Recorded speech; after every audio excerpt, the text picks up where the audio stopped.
Hello, my name is Vincenzo Higginbottom. As you know, I present documentaries talking about various topics. Today, we are going to discuss the events of Australian Federation. Australia hasn't always been an independent country. It used to be split up into colonies of Great Britain. First, we need to take a brief geography lesson.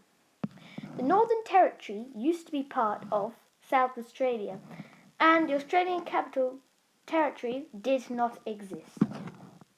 Now we will take a history lesson. The first people to inhabit the land were called the Aborigines.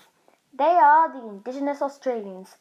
They are believed to have lived here for 50,000 years. They believed that they should use the materials the earth gave them.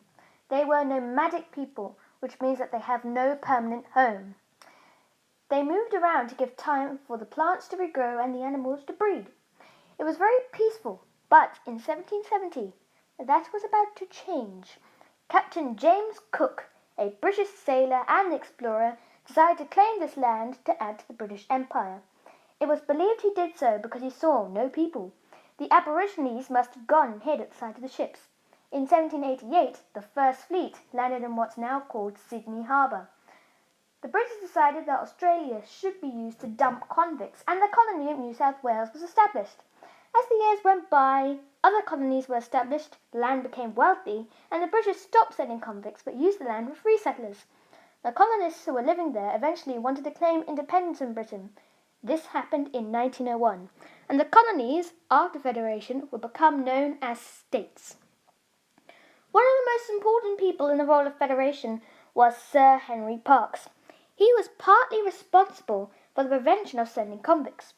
A convict ship called the Hashimi was trying to dock in Sydney on June 1849 when he held a protest with the locals.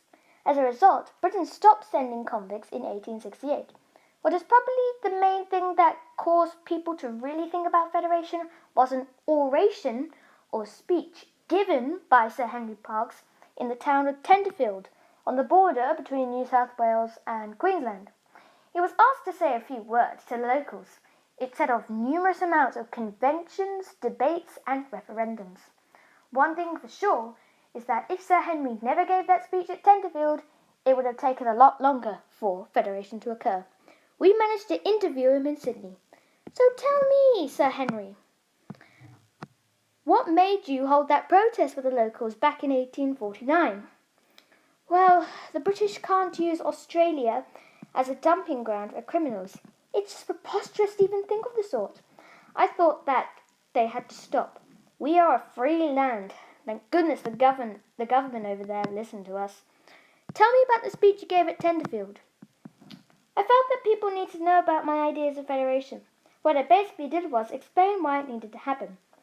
One reason was on defence and protection. If we can become a strong country, we need to protect ourselves. Another reason was on intercolonial tariffs.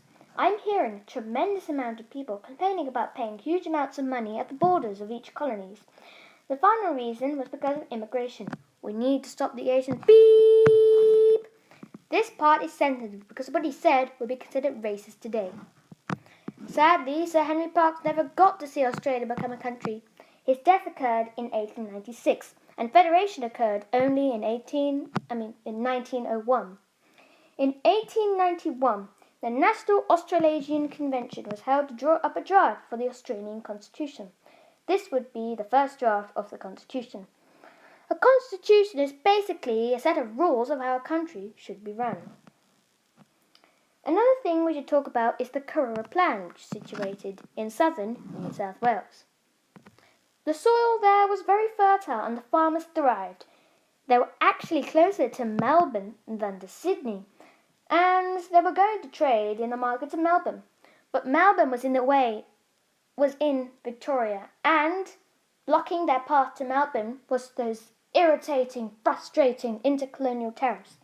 The people were really annoyed that the premiers failed to act upon this case at the 1891 National Australasian Convention.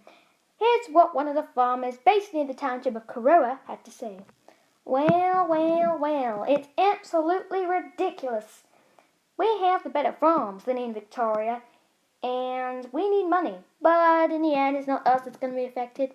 Watch how they'll suffer when we stop supplying them. In 1893, many organisations supporting Federation, like the Australian Natives Association, were invited to the township of Corowa to discuss about Federation. On the next day, John Quick, a lawyer from Victoria, said that people living in the colonies should vote on representatives for their colony to participate in a new convention. Then the representatives would draft a new convention, then reveal it to the public, where it would be voted on whether it was a good idea or not. This was called the Corowa Plan. Then, in 1895, after being pressured by the public, the premiers at a conference in Hobart, Tasmania, agreed to use John Quick's idea.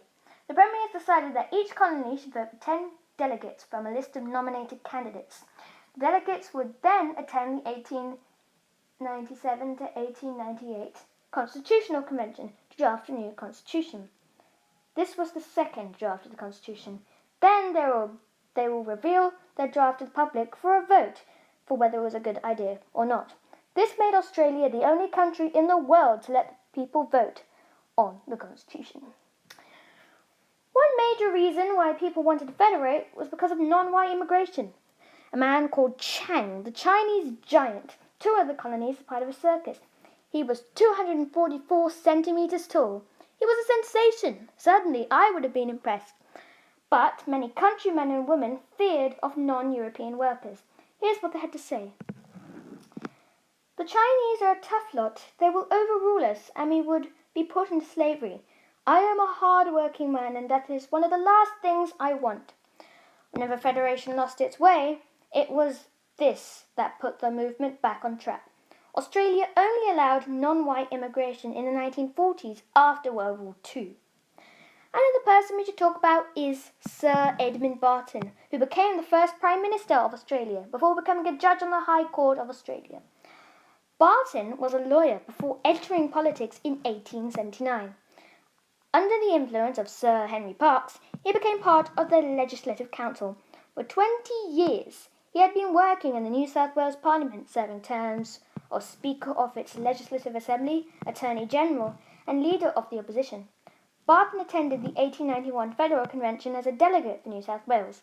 When Sir Henry Parkes lost government in October of that year, he asked Edmund to lead the Federation movement. He agreed. At this point, he was an enthusiastic federalist. Barton continuously worked to promote federation throughout the colony of New South Wales by using local branches such as the Australasian Federal League. Between 1893 and 1897, he addressed over 300 meetings in New South Wales. Remember that meeting of the premiers in 1895? When the public voted for the delegates, Barton got the most vote from New South Wales.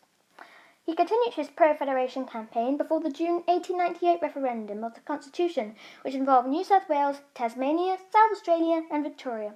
The government in Queensland decided to not let its people vote, and Western Australia just didn't want to federate. Queensland did eventually vote in September of 1898. Once it got the required majority of votes, Barton led the Australian delegation to London in 1900. Then Queen Victoria gave royal assent to the Act to constitute the inaugural Governor-General to constitute the Commonwealth of Australia. On the 8th of July 1900, Lord Hopetoun was named the inaugural Governor-General of Australia. A Governor-General is basically a representative of the Queen within Australia. He travelled to Australia to form a federal ministry. He thought that he should commission William Lyon as Prime Minister, since he was the Premier of the senior colony, New South Wales. But William was a strong opposer of federation.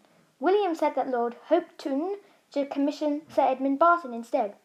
So he did. We interviewed him for the proclaiming of the Federation. So tell me, Sir Edmund, are you confident about being the first Prime Minister? It's a real honour. I will stop at nothing to serve my country and lead it to victory. There has been some tough times in the past, but I'm glad that it's going to be left behind so we can enjoy the new beginning. One thing to note is that Western Australia did not want to federate.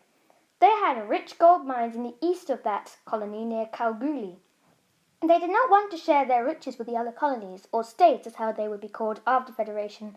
But soon, rumours were spreading around that the Kalgoorlie region would break off from Western Australia and join the others in federation. The colony didn't want to be poor, so the people voted yes in 1900. After the Australian delegation sent the Bill of the Constitution to Great Britain, we managed to interview a resident of Perth. Well, it has been a dilemma, but we voted yes. I am a bit sceptical about how it's going to be, but as they say, yesterday's history and tomorrow's a mystery, so I'll be interested in the future of our nation.